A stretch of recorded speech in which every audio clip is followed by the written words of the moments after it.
Alright, so in this video, we are going to be looking at how to solve for specific variable in a given equation. Now, this is often known as change of subject of formula. So when a variable is to be solved for, it implies that the variable have to stand alone in the solution. For example, now this particular problem here, we have like 3 variables represented. We have x, even for x, we have a, we have k, and we have b.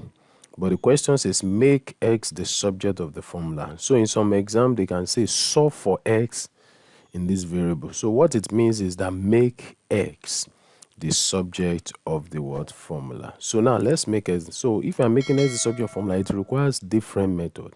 But one of those simple method is to bring x together on the same side.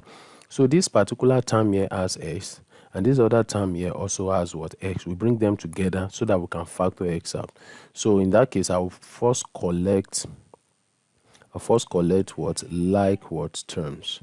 So if I collect like terms, I'm going to be having what? 3x. So kx coming in would be what? Minus what? Kx will now be equal to what? B. Right? A is going out, will be plus what? Plus a.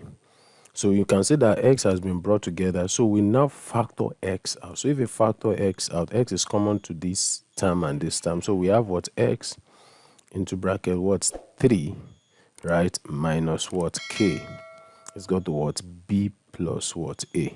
So what we'll do next is to divide both sides by the coefficient of x, which is 3 minus k. So we can divide it by what? 3 minus k. Can divide this side by 3 minus what? K.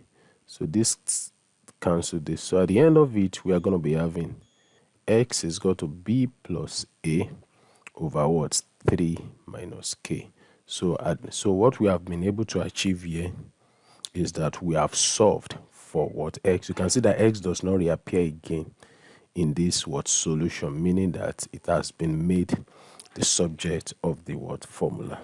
So I want to believe that this video has helped someone.